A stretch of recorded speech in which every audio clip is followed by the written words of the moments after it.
Ya dábamos un breve avance de lo que fue el debate presidencial, el primero de anoche. Excelsior lo titula Entre propuestas y ataques, primer encuentro de los tres presidenciables. La jornada, fuego cruzado entre candidatas, ofrecen escasas propuestas. El Universal, cruzan acusaciones de corrupción en debate. Claudia Sheinbaum, candidata de Morena, enfatiza supuestos negocios turbios del cártel inmobiliario. Xóchitl Gálvez, de la alianza opositora, hizo referencias al colegio Repsamen y a la línea 12 del metro. Jorge Álvarez Maínez, en repetidas ocasiones, señaló a ambas candidatas como parte de la vieja política. En Milenio, golpes, bromas y fallas del reloj se imponen en el primero de 3 rounds. En la línea, Xóchitl Gálvez, a quien le agradezco mucho que me tome la comunicación. ¿Cómo estás, Xóchitl? Buenos días. Azucena, buenos días, qué gusto saludarte a ti y a todo el auditorio. Gracias, Xóchitl. Ya una vez pasadas algunas horas, con la adrenalina controlada, con los nervios también, ¿cómo evalúas tu participación en el debate de anoche, Xóchitl? Mira, lo que sí fue un hecho fue el cambio de formato, sin que nos avisaran. Se supone que iba a haber una pregunta y luego venían una bolsa de 5 minutos libre, donde nosotros íbamos a poder plantear las propuestas y pues ataques, contraataques. Tú administrabas tu bolsa de 5 minutos, no estaba previsto que los moderadores te hicieran preguntas. Entonces, pues tiene razón ahí uno de los encabezados que dijiste que faltaron propuestas. El tema es que nunca hubo un espacio ni siquiera para presentar y ni siquiera para plantear el tema. Por ejemplo, en el tema de salud, pues a lo mejor 2 minutos para plantear el tema de salud y educación, cuáles eran tus propuestas, y luego entrar al debate. Eso impidió pues que la gente pudiera conocer completa las propuestas y por eso pues cada uno nos comíamos un poco del tiempo de la pregunta para medio subir cosas como lo que subí. Respondías la pregunta y te quedaba poquito tiempo para la propuesta. Y ese fue un cambio que al que no les avisaron, Xóchitl, ¿no les avisó el INE? No nos avisaron. ¿Ustedes van a interponer algún tipo de recurso por esto o qué van a hacer? Yo creo que lo que hubiera valido la pena es que nos avisaran para entonces poder replantear tu formato. Yo me sorprendí y obviamente yo llevaba un orden mental de cómo hacer las cosas. Soy como muy ingeniera, ¿no? Y ya tenía prácticamente en mi mente que iba a decir en el primer minuto, en el segundo minuto, en el tercer minuto, y iba a administrar mi bolsa. Lo traté de hacer de una manera, pues creo que en el primer bloque pues fue la que le quedó tiempo. Los demás pues se fueron con la finta y perdieron su tiempo.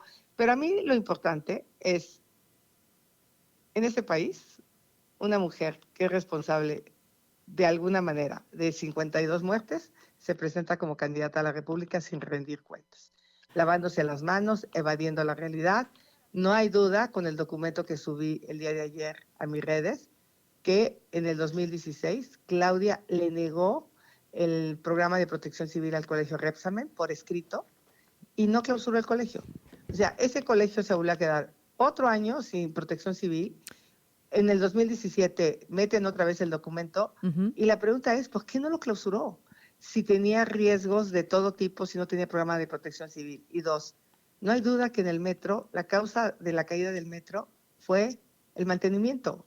Ese es el reporte de una empresa. Y ella evade ataques, juego, lucrar con la tragedia. Pues, imagínate, se le cae el metro, se le cae el Repsamen, se le cae el segundo del interurbano, el elevado, pues se le caería al país. Aún con todos estos señalamientos que hiciste sobre el Repsamen, sobre la línea 12, sobre la Casa Gris, sobre la corrupción, la ivermectina, etcétera, ¿no lograste noquearla, Xóchitl? Pues porque ella iba a eso. Ella iba, ahora en el postdebate los ciudadanos tendrán que analizar, estaban ahí conmigo 4 de las víctimas, una víctima de Repsamen, una de la línea 12, una del cáncer, o sea, todavía asegurando que hay medicamentos, de una insensibilidad, por eso pues ahí me salió el mote de dama de hielo, ni siquiera se inmuta, ni le preocupa, ni le importa, ni le duele lo que le pasa a las mujeres. Por ejemplo, cuando Denise le pide que pregunte, que le conteste el tema de mujeres, dice, sí, ya le dediqué mucho tiempo, ¿no? O sea, para ella estas causas, y la mentira más grande que yo invito al público es el famoso portal digital. No existe, no tiene información, es pura paja. Leyó sus 20 premios, no hay manera de saber sus contratos abiertos. Y el caso de corrupción de Deya Oropesa, Denise, trabajaba en Grupo Indy cuando recibió millonarios contratos de su gobierno de la Ciudad de México, se fue a trabajar al Tren Maya y luego se vino, ella lo nombró subsecretario de Obras para supervisar las obras que le asignó cuando era contratista en Grupo Indy. Eso es terrible. Lo escuchamos anoche, Xóchitl. ¿Cuál era tu objetivo en el debate? Es decir, hacer propuestas, noquear a Claudia Sheinbaum, desenmascarar a tus opositores. ¿Cuál era tu objetivo en realidad? Y dime si crees que lo lograste. Pues mira, hay dos objetivos. El círculo rojo, que pues obviamente quiere una cosa, y el círculo verde, que quiere otra cosa. Al final de cuentas, yo creo que en redes gano el debate, pero por mucho. En todas las encuestas, en todas, yo gané el debate. En los intelectuales, pues ellos hubieran querido ver un debate de puras propuestas, pero eso hubiera hecho que se apagara la tele y no había manera porque el formato no lo permitía, no lo permitía.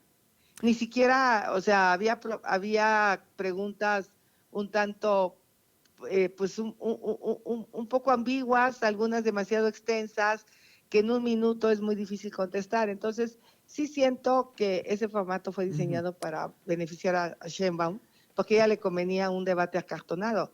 Nos deberían de dar la chance de poder cuestionarnos entre nosotros y exigirle que conteste. Ahora, participaron todos los partidos en acordar el formato, ¿no? Lo que dices es que al final hubo una sorpresa, un cambio sin avisar. Así es.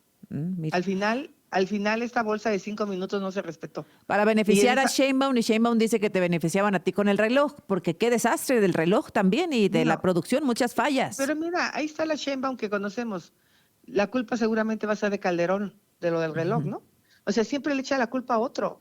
O sea, ¿yo qué tengo que ver con el reloj? O sea, yo ni tengo vela en el entierro. Y al finalizar, ahí las consejeras, la consejera Tadei o la consejera Humphries, ¿se disculparon con ustedes por estos errores, Xóchitl? No, nadie se disculpó.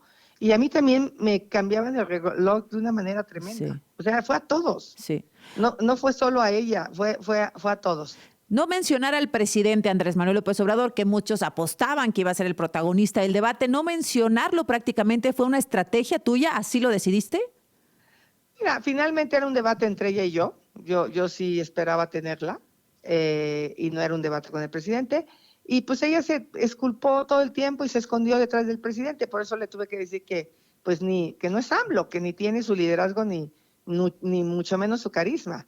O sea, realmente el tema era pues que ella contestara, por ejemplo, algo que no contestó y no dijo sí o no. Yo le dije, di sí o no, tu familia tiene negocios en los Panama Papers. O sea, no dijo no. Tú decidiste que ese debate iba a ser con ella y no mencionar a López Obrador por estrategia. Pues yo quería tener un debate con ella, o sea, porque pues finalmente era ella la que tenía enfrente, no iba a hablarle del presidente, pero obviamente, seguramente en el tema de seguridad, pues va a ser imposible no hablar de los resultados del presidente. Ahora, otra cosa, déjame, me voy al final. Esto de la bandera, ¿fue a propósito? ¿Fue un error que luego quisieron? Es que, ¿qué pasó? Seguramente la gran mayoría de la gente que nos está escuchando y viendo vio el debate, pero al final das un mensaje, colocas la bandera de México al revés, y esto se leyó como un error que la habías puesto de cabeza, y luego después en un tuit tú dices que así está México, por eso la pusiste de cabeza. Yo tenía que haberlo puesto primero de cabeza y luego vertical, y ya no lo puse vertical porque se acabó el tiempo. Ah, bien. O sea, esa era la idea y no terminaste de culminar. No terminé porque el tiempo se me cerró, la verdad de las cosas. Entonces, abrazar y ponerla de pie, pero pues ya ahí fue cuando me sonó el rojo. ¿Te sientes satisfecha? ¿Tienes algo de frustración? ¿Cómo te sientes, Xóchitl? Sí siento un poco de frustración con el formato. O sea, es un formato que obviamente beneficia a la zona de confort de Claudia Sheinbaum. O sea, y además, pues el que Denise no le dijera, pues a ver, contéstale a Xóchitl si sí o no tienes que ver con los Panama Papers o contesta. Yo al menos sí le contesté que mi casa es legal. O sea, ¿sientes que hubo más cuestionamientos hacia ti? No, sino nadie la cuestionó a ella de que no contestara nada. O sea, no pudo contestar que le dio a los capitalinos un medicamento para piojos. Eso fue realidad. Fue realidad. Ella se dice científica y hizo experimento con las personas de la Ciudad de México como si fueran animales de laboratorio. Eso es bien grave, Denise, y se dice científica. Y aunque lo niegue, lo de la ivermectina fue un escándalo científico a nivel mundial. Y este reciente estudio que le dije, la ciudad que peor manejó la pandemia es la Ciudad de México. En la Ciudad de México perdimos 9 años de esperanza de vida. 9 años, en el país 4.5 años. Imagínate el desastre del manejo de la pandemia en la Ciudad de México. Y ella, presumiendo sus premios, ve el estudio reciente que acaban de sacar los científicos mexicanos, donde al menos 240,000 personas pudieron haberse evitado que murieran en la Ciudad de México. Pero pues no pasó nada, Xóchitl, ahí tú se lo dijiste, no respondía. La estrategia era muy clara, ¿no? Claudia Sheinbaum mantenerse, tú tratar de moverla y Álvarez Maínez que lo conociera. Eso es lo que dicen los expertos, que supongo que ya te pasaron algún reporte a ti anoche de las mesas de análisis, en donde pues dicen que perdiste una oportunidad, Xóchitl, que se esperaba más de ti, que no pudiste ganar el debate, etcétera. Supongo que ya escuchaste algo. Pues escuché eso, pero realmente que me digan los expertos cómo lo logras con ese formato de debate. Uh-huh. O sea, que te digan cómo logras posicionar tus ideas, contraatacar, si tú no eres dueña de tu reloj. Si el dueño de tu reloj es el moderador.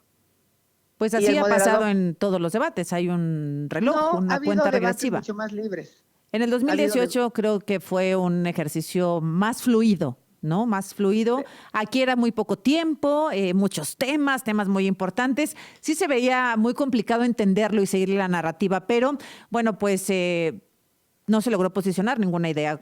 Yo creo que en el posdebate estamos logrando posicionar las cosas. En el posdebate estamos logrando posicionar que Claudia no contesta. Y yo lo que quiero decirte es, solo en México, una mujer que es responsable de 26 personas muertas en un evento y otras 26 en otra, hoy está de candidata a la presidencia con la absoluta impunidad de que ni siquiera se haya investigado a su directora del metro, ni siquiera fue llamada, y ella como alcaldesa siempre se lavó las manos diciendo que no era responsable de la caída del colegio Repsamen. Sí, efectivamente, entonces se construyó durante su gestión, pero sí podía haber clausurado ese colegio o que el INVEA había iniciado procedimientos, pero alguien que no le sabe, pues se lo cuentea, pero yo fui delegada. Yo sí le entiendo a cómo se debe de resolver un tema de una clausura. Y las delegaciones, el único tema que teníamos en ese entonces para clausurar una obra era por protección civil. Y no hizo uso, porque no le importó, porque no gobernó y se murieron 26 personas. ¿Te costó, de verdad. ¿Te costó mucho trabajo, Xóchitl, mantenerte lejos, deslindarte de los partidos políticos? ¿Es tu flanco más vulnerable? Porque ahí se concentró también mucho Claudia Sheinbaum. Pues mira, es que ellos están llenos de expriistas, llenos de expanistas y se atreven a decir el PRIAN.